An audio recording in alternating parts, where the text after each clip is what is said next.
Have you ever been in a meeting, looked around the room at all these smart, capable people, and just wondered, how did we end up making such a terrible decision?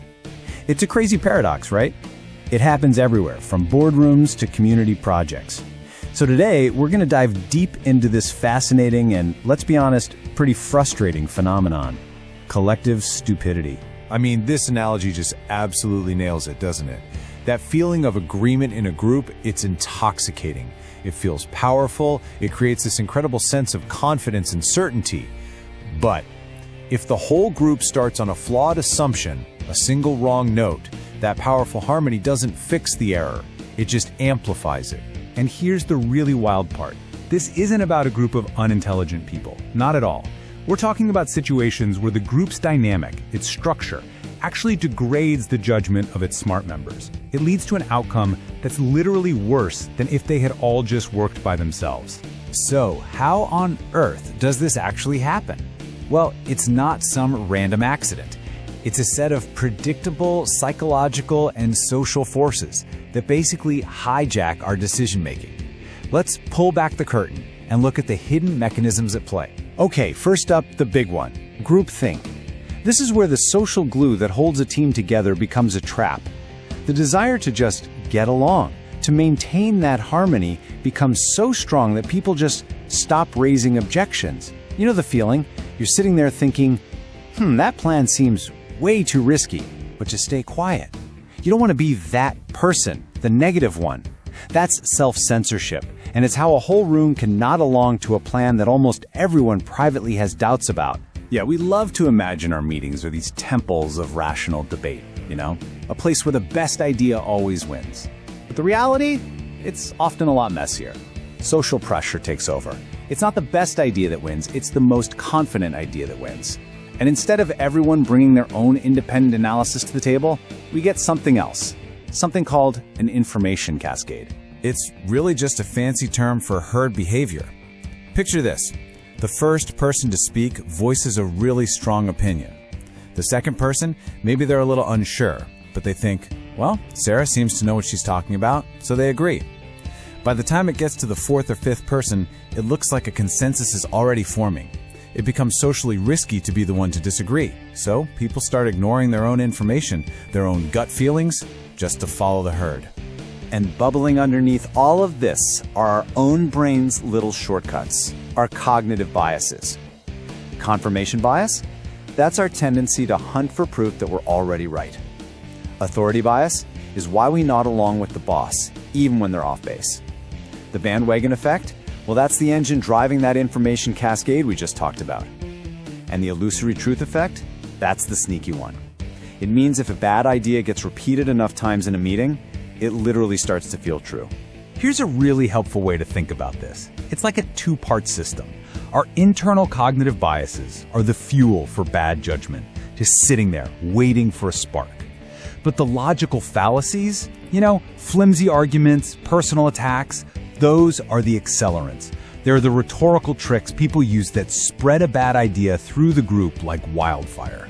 Now, you might be thinking, okay, these are timeless human flaws. And you'd be right.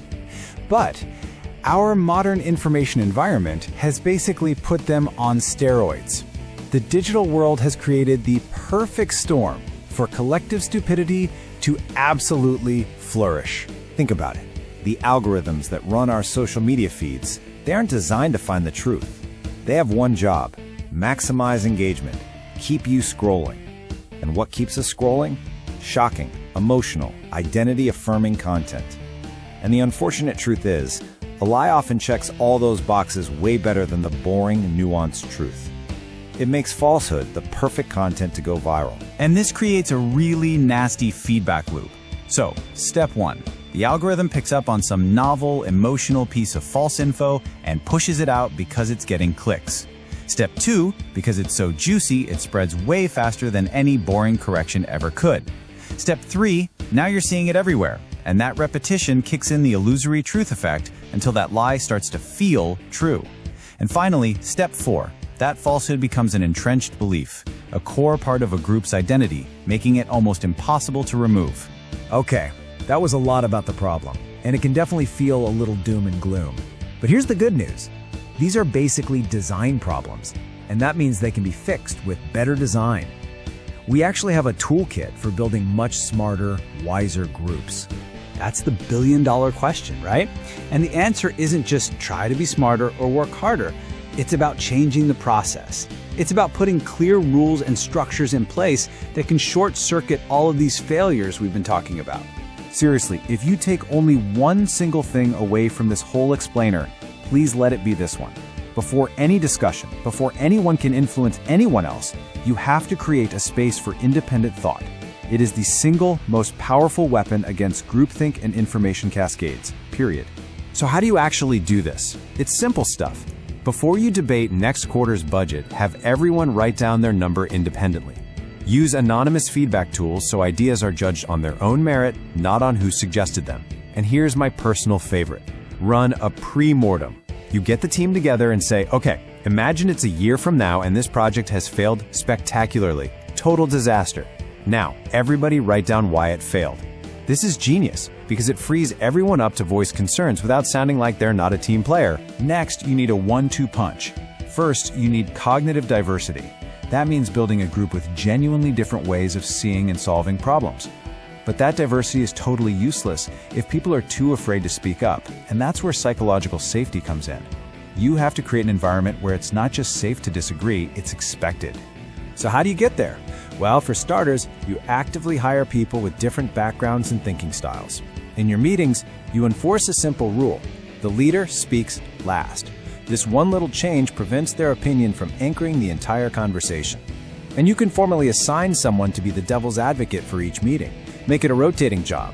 Their only task is to argue against the consensus and poke holes in the plan. And finally, rule number 3. We have to be so careful about what we measure and what we reward. Because people will always optimize for their incentives. And that can steer an entire organization off a cliff, creating a special kind of collective stupidity. This is a famous idea called Goodhart's Law, and it is absolutely brilliant. It means the moment you make a metric a target, like saying your bonus is tied to this specific customer satisfaction score, it stops being a good measure. People will stop trying to make customers happy and start trying to game the score. The metric itself becomes the goal, not the reality it was supposed to represent. So let's bring it all home. What's the bottom line? A wise group depends on independent thinking. When we all make the same mistake together, that's not wisdom, it's a correlated error. Our digital world is, unfortunately, an engine for creating those. The fix isn't to just tell people to think better, it's to design better processes. And the most critical process of all is to structure independence first before social pressure has a chance to work its magic. And that's the question I'll leave you with. Think back to your last big project, your last team meeting, that moment when everyone quickly and confidently agreed. Was that real wisdom, born from diverse and independent thought? Or is it just the beautiful, seductive harmony of a choir, confidently and collectively singing the completely wrong song?